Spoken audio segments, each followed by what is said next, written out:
Hi you guys, welcome to the 1.2.3 video, and this is on your note packet on page 42. So go ahead and make sure you've got your note packet and get ready to just take a few notes. So let's start with a warm-up here where it says, write x plus 2y equals 10 in slope-intercept form, meaning y equals mx plus b. So when I look at x plus 2y equals 10, that isn't, we've got our equal sign, it's an equation, so I'm going to put a line through the equals here. So what we want to do is we want to get y by itself. Notice here y is by itself, and here we've got things, we've got this x and the 2 that we're going to have to think about. So what I'm going to do first is I'm going to subtract x on both sides. So that leaves me with 2y is equal to 10 minus x. Now before I continue, what I'm going to do, notice how y equals mx plus b, so this is, think about the m there, it's just a 1. I want to flip those around just so it looks like it's in the same form, because then the 10 in this case is the b. So what I'm going to do is I'm going to flip these. So 2y is equal to, and remember, this is a negative x. So when I flip them, I have to keep it be negative, and that 10 is positive, so it'll be plus 10. Now I've almost got y by itself, but it is being multiplied with the 2 there, so to undo that, I'm going to use division. And it cancels here, so what I am left with, is y is equal to negative x plus 10 all over 2. So to rewrite this again, what this part right here, the negative x over 2, that's like saying, if there's an imaginary 1 here, so that's like saying y equals negative 1/2 x, okay? And then 10 divided by 2 is 5, plus 5. So we did it. We made it look like y equals mx plus b. Okay, so now let's just talk about y equals mx plus b a little bit. We're not really solving any questions here. We're just talking about it and kind of getting more into that theory of y equals mx plus b. So it says consider the functions of the form f of x equals mx plus b. So we are used to seeing it as y, but remember now that in Algebra 2 we're going to start seeing things more like f of x. And it says, well, what does x and f of x even represent here? And what do m and b represent? So which ones can we change and which ones can we not change? So f of x, what that represents, f of x represents all possible output values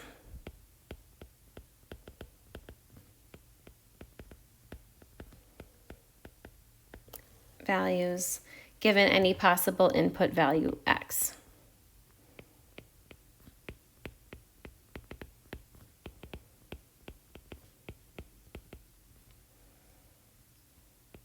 Okay, and m and b, b represent constants. So what that means is, like, we can't change that. So if we think about like a quick example over here, if I had y equals 2x plus 1, or sorry, a 1, the y and the x are my variables here, where the 2 and the 1 are the constants. Those aren't going to change when I work with this problem, right? So that's kind of what that's saying. For the next part, it says, use Desmos to explore the effects of m and b on the function f of x equals mx plus b. F of x is equal to mx plus b. What effect does m have on the graph? What effect does b have on the graph? And draw 2 to 3 sketches to explain what you found. So what you're going to do, go ahead, pause the video, just open up Desmos and maybe just try a couple, like type in y equals 2x plus 2, or try negative 3x minus 1. Try a couple, even make up one if you want to, and just draw a couple sketches. What do you see? What do you notice? What effect does m have? What effect does the b have? Remember, this part here is the m, here's the b, and see what you find. But what you should notice is that m determines steepness of the line,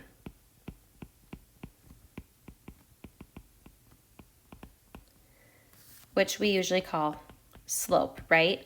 And B is the y-intercept.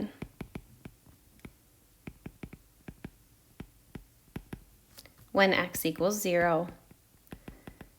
So our point is like 0 and then whatever that y-intercept is, okay? And then it says, for this function, assume f of x represents y. And y equals mx plus b, m and b are parameters, whereas x and y are variables. Consult with another student in the class and then explain the difference. So you can't, consult with another student right now, unless you wanted to call a friend, I suppose. But what we really want to notice here is that variables are representing our inputs and outputs. Those are the numbers we are plugging in for x and we are getting an output y, right? So we'll write variables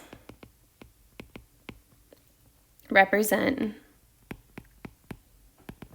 inputs and outputs, whereas the parameters represent the constants, which would be like our m and our b.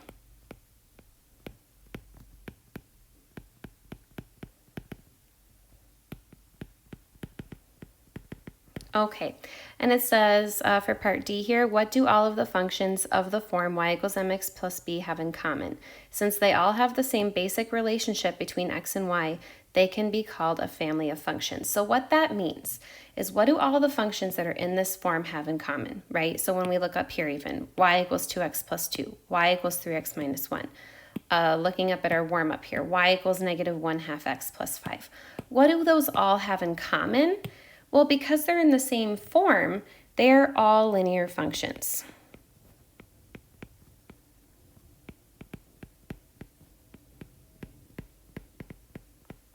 All right, so let's go to the next page. We're going to move to page 43, so you can turn your page here. And you don't have a team, but it says with your team, examine each group of equations below and discuss what you would see if you drew the graphs of the 4 equations on one set of axes. Write a description of what you would see. You don't actually have to draw them. Okay, so we're going to look at these 4 functions right here. We have x plus 2y equals 10, y equals negative 1/2 x plus 3, negative 4y equals 2x plus 8, and y equals negative 1/2 x. So a way we can examine these is by typing them into Desmos too and just seeing what we notice. So I already did that. I went into Desmos and I typed them all. So something I'm noticing, they're all straight lines, meaning they're all linear. I'm noticing also that they all are parallel. They all have the same slope. You can see that they all have that same steepness. It looks like they're going down 1 and over 2, down 1 over 2. So their slope, they all have a slope that's negative 1/2. However, they just have different y-intercepts. So that's what I'm going to write about. I'm going to say there's 4 parallel lines.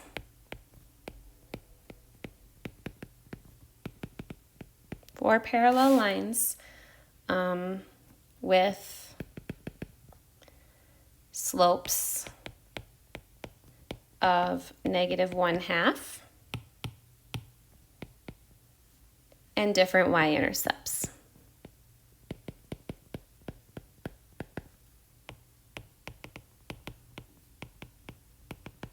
Okay, so I'm not going to do part B, but if you would like to, go ahead and type them into Desmos and see what you notice. It's a little bit different than this one from part A, but you'll see a couple things that you noticed. Go ahead and give it a try. All right, so we're going to do parts A, B, and C here.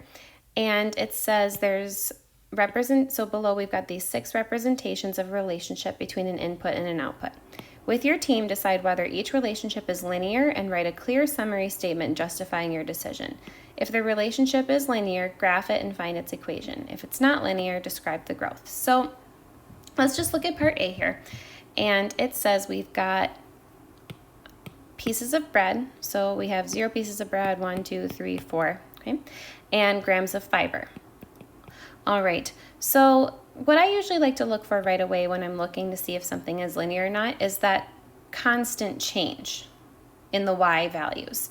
So I see here that between pieces of bread 0 and 1, I go up 5 pieces of fiber, or grams of fiber, I'm sorry. And then when I go from 1 piece of bread and 5 grams of fiber to 2 pieces of bread, I have 10 grams of fiber now. So I'm adding another 5. So because I see this constant change here, that tells me that this is going to be linear. If we were going to graph that, we could type it into Desmos, but we can also, even though it says in the directions to graph, well, why don't we think about writing an equation y equals mx plus b with just using our table. So because I'm going up by 5 each time, 5 is going to be my slope because that's our increase each time.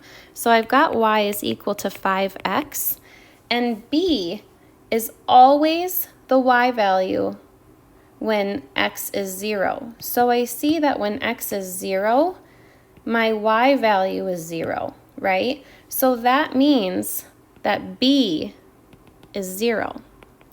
So we could write it like this and leave it, or I could just say y is equal to 5x. All right, let's look at a word problem. So this is called Killer Fried Chickens. I don't know if that's a real place. I kind of hope not. But this place called Killer Fried Chickens charges $7 for a basic bucket of chicken and 50 cents for each additional piece. The input is the number of extra pieces of chicken ordered, and the output is the total cost. Okay, so a couple key points here. If we're wondering if this is linear, so we have a base charge of $7. Right? So you're going to get a bucket of chicken and you're going to pay $7. But if you want an additional piece, you're going to pay 50 cents each time. Because you're going up by 50 cents each time, that tells me that it is linear.